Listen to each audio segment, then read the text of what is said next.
Olá, eu espero que a leitura de hoje possa ajudar você a enfrentar todas as questões do seu dia e a se alegrar no Senhor. Nós vamos ler o dia 128, referente aos 365 dias do ano. Vamos começar por 1 Samuel 2, 22 e até o capítulo 4, versículo 22.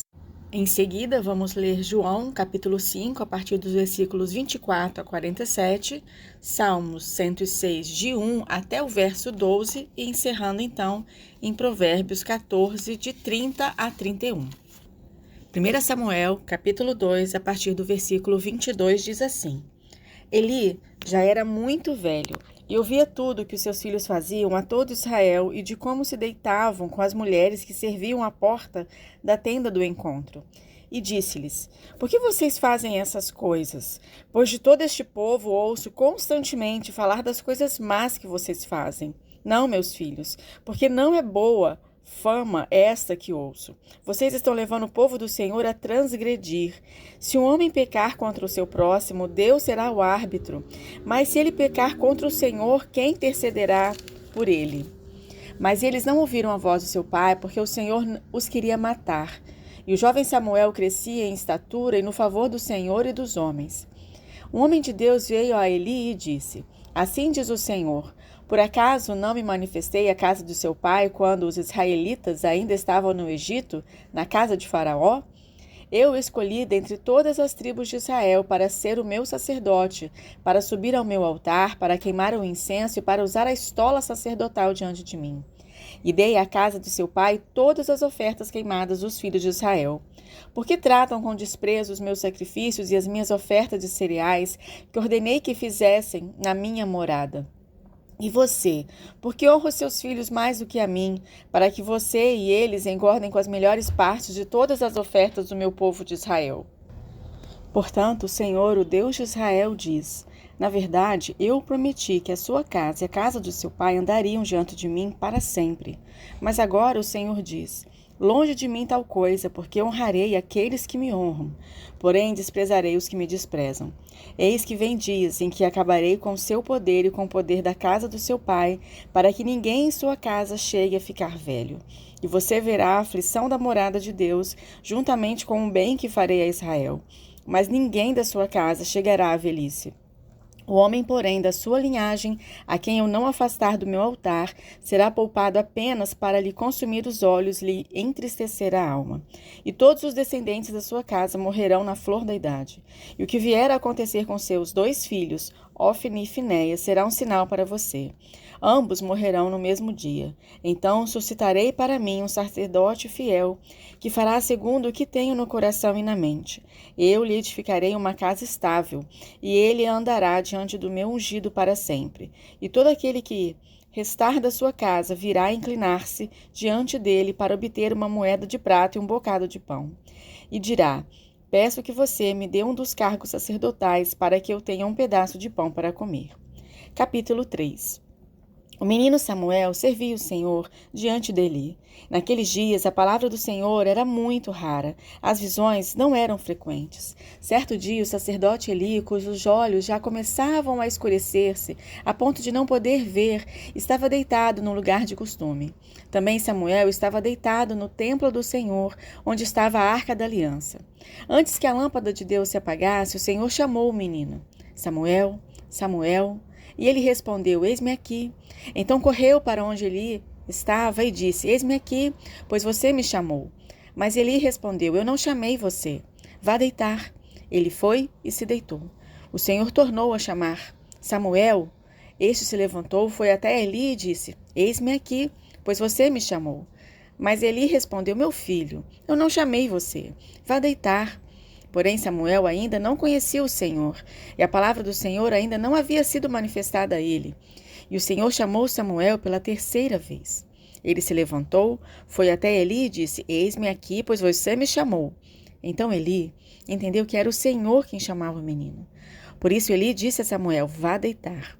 Se alguém chamar, diga: Fala, Senhor, porque o teu servo ouve. E Samuel foi para o seu lugar e se deitou. Então o Senhor veio e ali esteve e chamou como das outras vezes: Samuel, Samuel.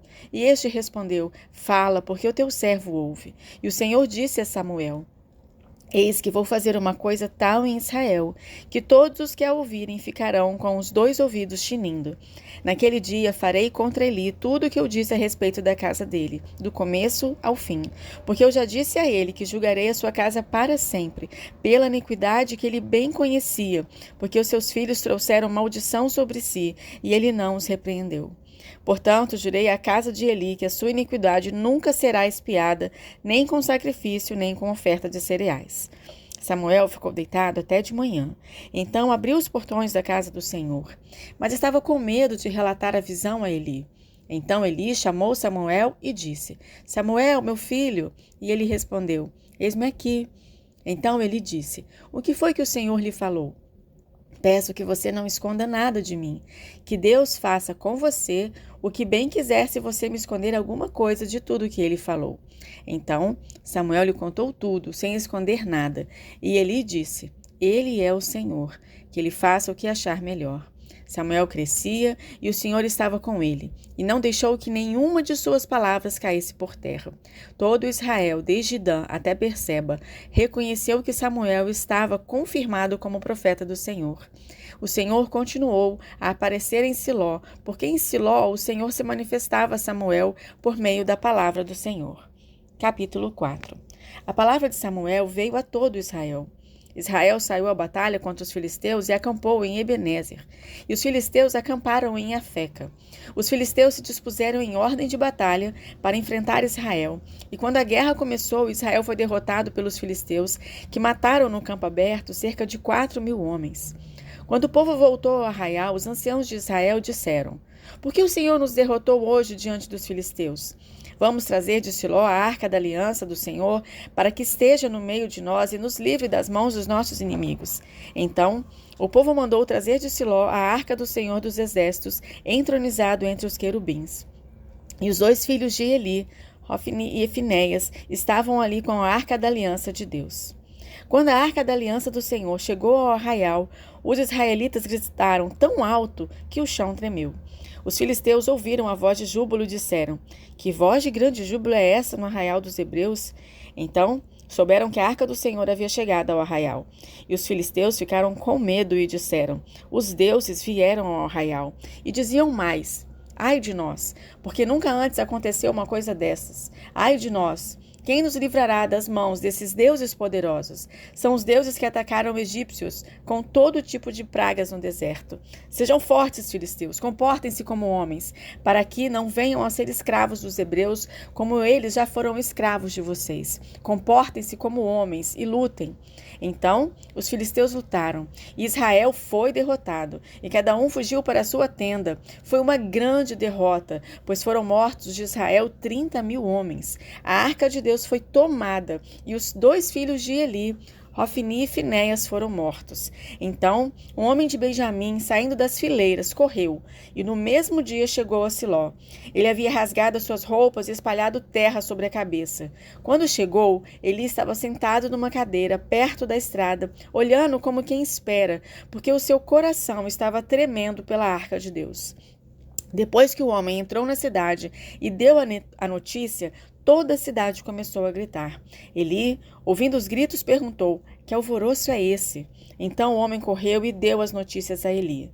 Ora, Eli estava com 98 anos. Os seus olhos já não se moviam e ele não podia ver.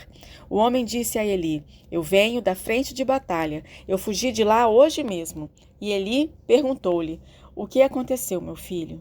Então o mensageiro respondeu: Israel fugiu dos filisteus. Houve grande matança entre o povo. Além disso, seus dois filhos, Hofni e Finéias, foram mortos, e a arca de Deus foi tomada.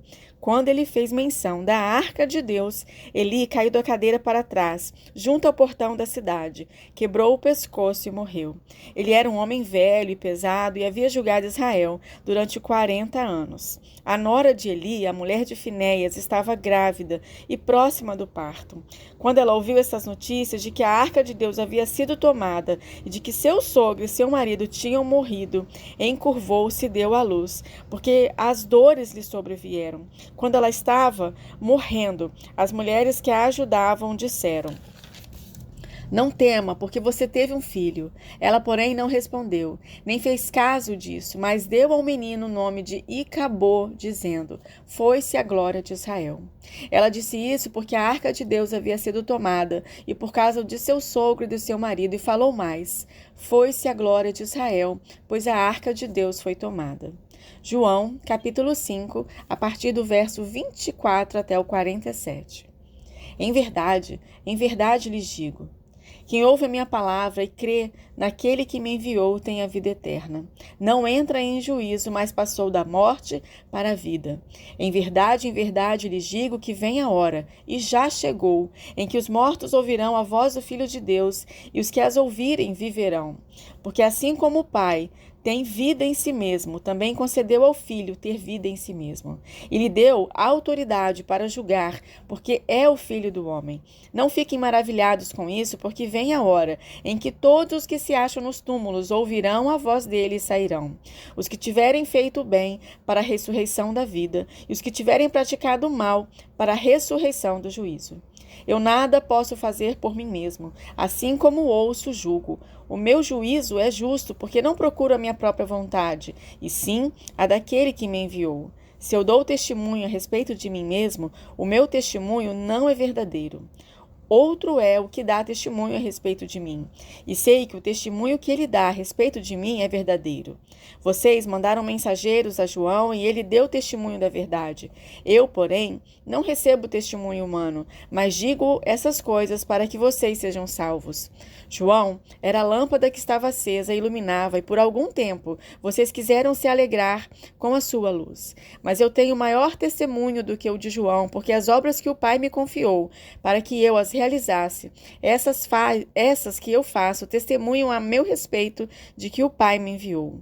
O Pai que me enviou, esse mesmo é quem tem dado testemunho de mim. Vocês nunca ouviram a voz dele, nem viram a sua forma. Também não têm a palavra dele permanente em vocês, porque não creem naquele a quem ele enviou.